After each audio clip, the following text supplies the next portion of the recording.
London ದೇಶದಲ್ಲಿ ಕೆಲಸ ಕೊಡಿಸೋದಾಗಿ ನಂಬಿಸಿ ಉಪನ್ಯಾಸಕನನ್ನು ಕೊಂದ ಪಾಪಿಗಳು. ಘಟನೆ ನಡೆದ ಕೆಲವೇ ದಿನಗಳಲ್ಲಿ ಪಾಪಿಗಳ ಹೆಡೆಮುರಿ ಕಟ್ಟಿದ ಚಿಂತಾಮಣಿ ಗ್ರಾಮಾಂತರ ಠಾಣೆ ಪೊಲೀಸರು.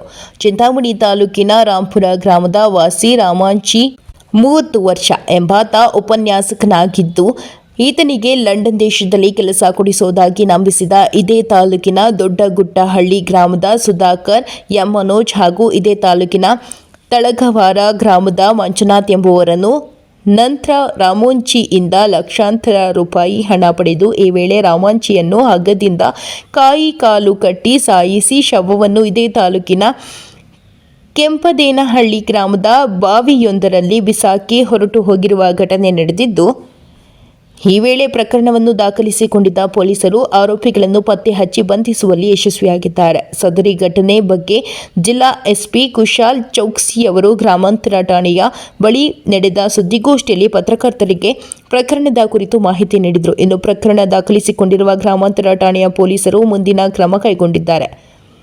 ವರದಿ ರವಿಕುಮಾರ್, ಪ್ರಜಾಪವರ್ ಟಿವಿ, ಚಿಂತಾಮಣಿ. 23 ಜೂನ್ ನಮ್ಮ Chikkaballapur district Chintamani rural police station limits ಅಲ್ಲಿ ಕೆಂಪದೇನಹಳ್ಳಿ ಊರಿದೆ ಒಂದು. ಆ ಊರಲ್ಲಿ ಒಂದು ಬಾಡಿ ಸಿಕ್ಕಿದೆ, ಈ ತರ ನಮಗೆ ಮಾಹಿತಿ ಬಂದಿದೆ.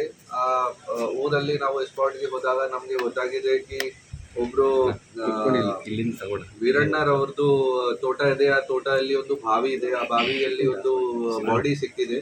ಆ ಬಾಡಿಗೆ ಕೈ ಕಾಲ್ ಮೇಲೆ ಕಟ್ಟಿ ಹಾಕಿ ಮತ್ತೆ ಇದು ಕಲ್ಲು ಕೂಡ ಕಟ್ಟಿ ಹಾಕಿ ಬಾಡಿ ಮೇಲೆ, ಆ ಬಾಡಿಗೆ ಬಾವಿಯಲ್ಲಿ ಈ ತರ ಡ್ರೌನ್ ಮಾಡಿದ್ದಾರೆ, ಈ ತರ ಮಾಹಿತಿ ಬಂದಿದೆ. ಆ ಬಾಡಿ ಡಿಕಂಪೋಸ್ ಆದ್ಮೇಲೆ ಮೇಲ್ಗಡೆ ಬಂದಿದೆ. ಇದು ಚೆನ್ನಾಗಿ ಗೊತ್ತಾಗಿದೆ. ಈ ತರ ಪೊಲೀಸ್ಗೆ ಮಾಹಿತಿ ಬಂದಿದೆ. ನಾವು ಸೀನ್ ಆಫ್ ಕ್ರೈಮ್ಗೆ ಹೋಗಿ ಎಲ್ಲ ಬಾಡಿಗೆ ರಿಕವರಿ ಮಾಡಿ ಪರಿಶೀಲನೆ ಮಾಡಿದ್ದೀವಿ. ಆ ಟೈಮ್ಗೆ ನಮ್ಗೆ ಈ ತರ ಗೊತ್ತಾಗಿದೆ ಕಿ ಯಾರು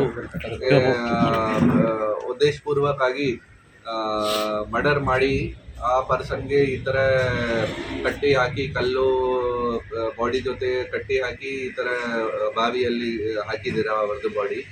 ಸೊ ಫಸ್ಟ್ ಇಶ್ಯೂ ಇತ್ತು ಕಿ ಆ ಬಾಡಿ ಅನ್ಐಡೆಂಟಿಫೈಡ್ ಬಾಡಿ ಇತ್ತು. ಸೊ ಫಸ್ಟ್ ನಾವು ಆ ಬಾಡಿಗೆ ಐಡೆಂಟಿಫೈ ಮಾಡಬೇಕು, ವಿಕ್ಟಿಮ್ಗೆ ಐಡೆಂಟಿಫೈ ಮಾಡಬೇಕು. ಅದಕ್ಕೋಸ್ಕರ ನಾವು ಫಸ್ಟ್ ಒಂದು ಟೀಮ್ ರೆಡಿ ಮಾಡಿ ಆ ವಿಚಾರ ಬಗ್ಗೆ ಕೆಲಸ ಮಾಡಿದ್ದೀವಿ. ಸೊ ನಮಗೆ ಗೊತ್ತಾಗಿದೆ ಕಿ ಇವರದು ಪತ್ತೆ ಆಗಿದೆ. ಬಾಡಿ ಯಾರ್ದು ಇದೆ, ಒಬ್ರು ರಾಮಾಂಜಿ, ಅವರು ಅರೌಂಡ್ 30 ಇಯರ್ಸ್ ಏಜ್ ಇದೆ ಅವರದು. ಅವರು MSc ಅಗ್ರಿಕಲ್ಚರ್ ಕೆಲಸ ಮಾಡಿದ್ದಾರೆ, ಅಗ್ರಿಕಲ್ಚರ್ MSc ಓದಿದ್ದಾರೆ. ಮತ್ತೆ ನಿವೇದಾ ಕಾಲೇಜ್, ನಿವೇದಾ ಇನ್ಸ್ಟಿಟ್ಯೂಟ್ ಯಲಹಂಕದಲ್ಲಿ ಕೆಲಸ ಮಾಡ್ತಾ ಇತ್ತು. ಬಟ್ ಸುಮಾರು 10 ದಿನದಿಂದ ಅಥವಾ 1 ತಿಂಗಳಿಂದ ಅವರು ಕೆಲಸ ಬಿಟ್ಟು ವಾಪಸ್ ಊರಿಗೆ ಬಂದ್ಬಿಟ್ಟಿದ್ದಾರೆ. ಏನಾದರೂ ಲಂಡನ್ಗೆ ಹೋಗ್ತೀನಿ, ಜಾಬ್ ವಗೇರಾ ಸಿಗುತ್ತೆ ಲಂಡನಲ್ಲಿ, ಈ ಥರ ಏನಾದರೂ ಅವ್ರದ್ದು ಪ್ರೋಸೆಸ್ ನಡ್ತಾ ಇದೆ. ಈ ಥರ ಅವ್ರದ್ದು ಫ್ರೆಂಡ್ಸ್ ವಗೇರಾ ಹೇಳಿ ಅವರು ವಾಪಸ್ ಊರಿಗೆ ಬಂದಿದ್ದಾರೆ ಜಾಬ್ ಬಿಟ್ಟು. ಸೊ ಈ ಬಾಡಿ ಐಡೆಂಟಿಫೈ ಆದಮೇಲೆ ನಾವು ಅವ್ರದ್ದು ರಿಲೇಟಿವ್ಸ್ ವಗೇರಾ ಕೇಳಿದ್ದೀವಿ. ನಮಗೆ ಗೊತ್ತಾಗಿದೆ ಕಿ ಒಬ್ಬರು ಸುಧಾಕರ್ ಇದ್ದಾರೆ. ಆ ಸುಧಾಕರ್ ಜೊತೆಗೆ ಅವರು ಹೋಗಿದ್ದಾರೆ 19ನೇ ತಾರೀಕಿಗೆ ರಾತ್ರಿ. ಆ ದಿನ ಅವ್ರ ಜೊತೆಗೆ ಹೋಗಿದ್ದಾರೆ. ಅವ್ರ ಜೊತೆಗೆ ಮೊದಲಿಂದ ಪರಿಚಯ ಇದೆ. ಅವರು ಏನಾದರೂ ನಿಮಗೆ ಲಂಡನಲ್ಲಿ ಜಾಬ್ ಸಿಗುತ್ತೆ, ನಿಮಗೆ ಸಹಾಯ ಮಾಡ್ತೀನಿ, ಅವರಿಂದ ದುಡ್ಡು ವಗೇರಾ ಕೂಡ ತೊಗೊಂಡಿದ್ದಾರೆ, ಈ ಥರ ರಿಲೇಟಿವ್ಸ್ ಹೇಳಿದ್ದಾರೆ. ಮತ್ತು ಊರಲ್ಲಿ ಇವರು ಸುಧಾಕರ್ ಒಂದು ಕಾರ್ ವೆಹಿಕಲಲ್ಲಿ ಬಂದಿದ್ದಾರೆ. ಇವರಿಗೆ ಕರ್ಕೊಂಡು ಹೋಗಿದ್ದಾರೆ. ಸಾಮಾನು ವಗೇರಾ ಎಲ್ಲ ಪ್ಯಾಕ್ ಮಾಡಿ ಲಗೇಜ್ ತಗೊಂಡು ಹೋಗಿದ್ದಾರೆ ಕಿ ಲಂಡನ್ಗೆ ಹೋಗ್ತಾ ಇದ್ದೀನಿ, ವೀಸಾ ವಗೇರಾ ಅಪ್ರೂವ್ ಆಗಿದೆ, ಟಿಕೆಟ್ ಇದೆಯಾ, ಲಂಡನ್ಗೆ ಹೋಗ್ತಾ ಇದ್ದೀನಿ, ಈ ಥರ ಮನೆಯಲ್ಲಿ ಹೇಳ್ಕೊಂಡು ಹೋಗಿದ್ದಾರೆ. ಬಟ್ ಮನೆಯದವ್ರಿಗೆ ಕೂಡ 3-4 ದಿನದಿಂದ ಏನು ಮಾಹಿತಿ ಇಲ್ಲ ಕಿ ಯಾವ ದಿನಾಗಿ ಹೋಗಿದ್ದೀರಾ, ಮತ್ತು ಲಂಡನ್ ರೀಚ್ ಆಗಿ ಆಮೇಲೆ ಏನು ಕಾಂಟ್ಯಾಕ್ಟ್ ಮಾಡಿಲ್ಲ ಈ ಹುಡುಗ, ಈ ಥರ ಅವರು ನಮಗೆ ತಿಳಿಸಿದ್ದಾರೆ. ಸೊ ಅವ್ರದ್ದು ಇನ್ಫಾರ್ಮೇಷನ್ ಪ್ರಕಾರ ನಾವು ಮೇನ್ ಆರೋಪಿ ಯಾರಿದ್ದಾರೆ ಸುಧಾಕರ್, ಅವ್ರಿಗೆ ನಾವು ಕರ್ಕೊಂಡು ಬಂದಿದ್ದೀವಿ, ಪರಿಶೀಲನೆ ಮಾಡಿದ್ದೀವಿ. ಇಂಟರೋಗೇಷನ್ ಟೈಮಲ್ಲಿ ಅವರು ಒಪ್ಕೊಂಡಿದ್ದಾರೆ ಕಿ ಹೌದು ಸರ್, ಸುಮಾರು ದಿನ ಹಿಂದೆ ಇವರ ಜೊತೆ ಪರಿಚಯ ಆಯಿತು. ಆ ಟೈಮ್ಗೆ ಏನಾದರೂ ನಿಮಗೆ ಜಾಬ್ ಕೊಡ್ತೀನಿ, ಲಂಡನಲ್ಲಿ ಸಹಾಯ ಮಾಡ್ತೀನಿ, ಅವರಿಂದ ದುಡ್ಡು ತಗೊಂಡಿದ್ದೀನಿ.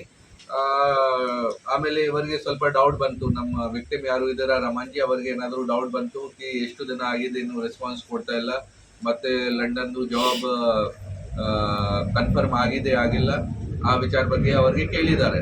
ಮತ್ತೆ ಸುಮಾರು ದಿನದಿಂದ ಅವರಿಗೆ ಕ್ವಶನ್ ಮಾಡ್ತಾ ಇತ್ತು. ಅಂದರೆ ಇವರಿಗೆ ಡೌಟ್ ಬಂತು ಕಿ ಏನಾದರೂ ಈ ಥರ ನಮ್ಮ ಜೊತೆ ಮೋಸ ಆಗಿದೆ, ಇವರು ಮೋಸ ಮಾಡಿದ್ದಾರೆ ಅಥವಾ ಈ ಕಾರಣ ಬಗ್ಗೆ ಸುಮಾರು ದಿನದ ಅವ್ರಿಗೆ ಕ್ವಶನ್ ಮಾಡ್ತಾ ಇತ್ತು. ಸೊ ಈ ಕಾರಣ ಬಗ್ಗೆ ಇವರು ನಮ್ಮ ಆರೋಪಿ ಸುಧಾಕರ್ ಇದು ಎಲ್ಲ ಪ್ಲಾನ್ ಮಾಡಿದ್ದಾರೆ ಕಿ ಈ ತರ ಜಾಸ್ತಿ ತೊಂದರೆ ಕೊಡ್ತಾ ಇದ್ದಾರೆ ಇವರು, ಇವರಿಗೆ ಸಾಯಿಸ್ಬೇಕು. ಸೊ ಈ ತರ ಎಲ್ಲ ಪ್ಲಾನ್ ಮಾಡಿ ನಿಮ್ದು ಟಿಕೆಟ್ ಬುಕ್ ಆಗಿದೆ, ಬನ್ನಿ ಹೋಗೋಣ, ಏರ್ಪೋರ್ಟ್ ಅಲ್ಲಿ ಡ್ರಾಪ್ ಮಾಡ್ಕೊಂಡ್ ಬರ್ತೀನಿ, ಈ ತರ ಅವ್ರಿಗೆ ಕರ್ಕೊಂಡು ಹೋಗಿದ್ದಾರೆ. ಮನೆದವ್ರಿಗೆ ಕೂಡ ಅದೇ ಹೇಳಿದ್ದಾರೆ. ಸೊ 19th ಅವ್ರಿಗೆ ಕರ್ಕೊಂಡು ಹೋಗಿದ್ದಾರೆ. ಅದನ್ನ ಯಾವುದು ಲಾಡ್ಜಿಗೆ ಕೂಡ ಕರ್ಕೊಂಡು ಹೋಗಿದ್ದಾರೆ. ಲಾಡ್ಜ್ ಆದ್ಮೇಲೆ ಫಸ್ಟ್ ಎಣ್ಣೆ ವಗೇರಾ ಸೇವನೆ ಮಾಡೋಣ, ಆಲ್ಕೋಹಾಲ್ ವಗೇರಾ ಕನ್ಸ್ಯೂಮ್ ಮಾಡೋಣ, ಈ ತರ ಅವ್ರಿಗೆ ಫಸಲಾಯಿಸಿ ಅವ್ರ ಜೊತೆ ಆಲ್ಕೋಹಾಲ್ ಕನ್ಸ್ಯೂಮ್ ಮಾಡಿದ್ದಾರೆ, ಎಣ್ಣೆ ಸೇವನೆ ಮಾಡಿದ್ದಾರೆ. ಆಮೇಲೆ ಗಾಡಿಯಲ್ಲಿ ಅವ್ರಿಗೆ ಸ್ಟ್ರ್ಯಾಂಗ್ಯುಲೇಷನ್ ಮಾಡಿ ಸ್ಮಾದರಿಂಗ್ ಮಾಡಿ ಅವ್ರಿಗೆ ಸಾಯಿಸಿದ್ದಾರೆ. ಗಾಡಿಯಲ್ಲಿ ಅವರದು ಡೆತ್ ಆಯಿತು. ಆಮೇಲೆ ಅವರು ಮೊದಲಿಂದ ಐಡೆಂಟಿಫೈ ಮಾಡಿದ್ದಾರೆ ಈ ಕ್ಯಾಂಪ್ಟನ್ ಅಲ್ಲಿ ತೋಟ ಅಲ್ಲಿ ಒಂದು ಬಾವಿ ಇದೆ, ಇಲ್ಲಿ ಸೇರಿಸ್ಬೇಕು ಮೊದಲಿಂದ, ಅಂದ್ರೆ ಸುಮಾರು ದಿನದಿಂದ ಅವರು ಪ್ಲಾನಿಂಗ್ ಮಾಡ್ತಾ ಇತ್ತು ಈ ವಿಚಾರ. ಸೊ ಅವರು ದಾರಿಯಲ್ಲಿ ಅವರಿಗೆ ಒಂದು ಕಲ್ಲು ಸಿಕ್ಕಿದೆ, ದೊಡ್ಡದು ಗ್ರೆನೈಟ್ ಕಲ್ಲು, ಪಿಲ್ಲರ್ ತರ, ಪೋಲ್ ತರ ಒಂದು ಸಿಕ್ಕಿದೆ. ಆ ಪೋಲ್ಗೆ ಅವರು 3 ಪಾರ್ಟ್ ಮಾಡಿದ್ದಾರೆ, 3 ತುಕಡಿ ಮಾಡಿದ್ದಾರೆ. 2 ಪಾರ್ಟ್ಸ್ ಕಟ್ಟಿ ಇದು ರೋಪ್ ಕೂಡ ತಗೊಂಡ್ ಬಂದಿದ್ದಾರೆ. ಮೊದಲಿಂದ ಎಲ್ಲ ಪ್ಲಾನಿಂಗ್ ಇತ್ತು, ಅವರ ಹತ್ರ ರೋಪ್ ವಗೇರಾ ಕೂಡ ಇತ್ತು ಗಾಡಿಯಲ್ಲಿ. ಸೊ ಈ ಪೋಲ್ಗೆ 3 ಪಾರ್ಟ್ಸ್ ಮಾಡಿ 2 ಸ್ಟೋನ್ಸ್ ಅವರದು ಬಾಡಿಯಲ್ಲಿ, ಒಂದು ಚೆಸ್ಟ್ ಮೇಲೆ ಮತ್ತೆ ಕಾಲ್ ಮೇಲೆ ರೋಪ್ ಇಂದ ಕಟ್ಟಿ ಹಾಕಿ ಅವ್ರಿಗೆ ಅಲ್ಲಿ ಕ್ಯಾಂಪ್ಟನ್ ಅಲ್ಲಿ ತೋಟದಲ್ಲಿ ಯಾವ್ದು ಬಾವಿ ಇತ್ತು ಅಲ್ಲಿ ಹೋಗಿ ಅವ್ರಿಗೆ ಬಾಡಿಗೆ ಡಿಸ್ಪೋಸ್ ಮಾಡ್ಕೊಂಡಿದ್ದಾರೆ. ಅಲ್ಲಿಂದ ಹೋಗಿ ಇವರ ಹತ್ರ ಏನು ಲಗೇಜ್ ವಗೇರಾ ಇತ್ತು, ಮೊಬೈಲ್, ಪಾಸ್ಪೋರ್ಟ್ ಮತ್ತೆ ಇವರದು ಡಾಕ್ಯುಮೆಂಟ್ಸ್, ಬಟ್ಟೆ ವಗೇರಾ ಒಂದು ಲಗೇಜ್ ಬ್ಯಾಗ್ ಅಲ್ಲಿ ಇತ್ತು. ಅದನ್ನು ಎಲ್ಲ ತಗೊಂಡು ಹೋಗಿ ಒಂದು ಪೆಟ್ರೋಲ್ ಬಂಕ್ ಇಂದ ಒಂದು ಬೋತಲ್ ಅಲ್ಲಿ 1 ಲೀಟರ್ ಪೆಟ್ರೋಲ್ ತಗೊಂಡು ಹೋಗಿ ಕಲ್ಗವರ ಹತ್ರ ಇಂದ ಒಂದು ಪೆಟ್ರೋಲ್ ಬಂಕ್ ಇಂದ ಪೆಟ್ರೋಲ್ ತಗೊಂಡು ಹೋಗಿ ಸುಟ್ಟ ಹಾಕಿದ್ದಾರೆ. ಎಲ್ಲ ಐಟಮ್ಸ್ ಅವರದು ಲಗೇಜ್ ಮತ್ತೆ ಮೊಬೈಲ್ ವಗೇರಾ, ಪಾಸ್ಪೋರ್ಟ್ ವಗೇರಾ ಎಲ್ಲ ಸುಟ್ಟು ಹಾಕಿದ್ದಾರೆ.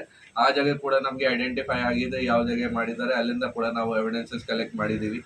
ಸೊ ಈ ತರ ನಾವು ಟೋಟಲ್ ಅವರಿಗೆ ಈ ಸುಧಾಕರ್ ಬಿಟ್ಟು ಇನ್ನೊಬ್ರು ಮಂಜುನಾಥ್ ಮತ್ತೆ ಇನ್ನೊಬ್ರು ಮನೋಜ್, ಈ 3 ಜನ ಟೋಟಲ್ ಆರೋಪಿ ಇದ್ದಾರೆ ಈ ಕ್ರೈಮ್ ಅಲ್ಲಿ. ಯಾವ್ದನ್ನ ಈ ಕ್ರೈಮ್ ಆಗಿದೆ ಅದನ್ನ ಎಲ್ಲರೂ ಈ 3 ಜನ ಮೊದಲಿಂದ ಪ್ಲಾನಿಂಗ್ ಮಾಡಿ ಅವ್ರಿಗೆ ಥಾರ್ ವೆಹಿಕಲ್ ಅಲ್ಲಿ ಕರ್ಕೊಂಡು ಹೋಗಿ ಅವ್ರಿಗೆ ಸ್ಮಾದರಿಂಗ್ ಮಾಡಿ ಆಮೇಲೆ ಈ ತರ ಬಾಡಿ ಡಿಸ್ಪೋಸ್ ಮಾಡಿದ್ದಾರೆ. ಎಲ್ಲ 3 ಜನಗೆ ನಾವು ಈಗ ಅರೆಸ್ಟ್ ಮಾಡಿದ್ದೀವಿ. ಎಲ್ಲ ಎವಿಡೆನ್ಸಸ್ ನಾವು ಕಲೆಕ್ಟ್ ಮಾಡ್ತಾ ಇದ್ದೀವಿ, ಮಾಜರ್ಸ್ ವಗೇರಾ ನಡ್ತಾ ಇದೆ. ಬೇಗ ಚಾರ್ಜ್ ಶೀಟ್ ಮಾಡ್ತೀವಿ ಈ ಕೇಸ್. ಸರ್, ಈ ಮೃತ ವ್ಯಕ್ತಿಯಿಂದ ಆರೋಪಿ ಎಷ್ಟು ಹಣವನ್ನು ಪಡೆದಿದ್ರು? ಅದು ನೋಡಿ, ಎಲ್ಲ ಆನ್ಲೈನ್ ಟ್ರಾನ್ಸಾಕ್ಷನ್ಸ್ ಆಗಿದೆ, ಅಂದ್ರೆ ಅಕೌಂಟ್ ಅಲ್ಲಿ ಎಲ್ಲ ಡೀಟೇಲ್ಸ್ ಅವೈಲೇಬಲ್ ಇದೆ. ನಾವು ಬ್ಯಾಂಕ್ಸ್ಗೆ ಬರ್ದಿದ್ದೀವಿ. ಅರೌಂಡ್ 10 to 15 lakhs ಏನಾದರೂ ಮೂವ್ಮೆಂಟ್ ಆಗಿದೆ ಟ್ರಾನ್ಸಾಕ್ಷನ್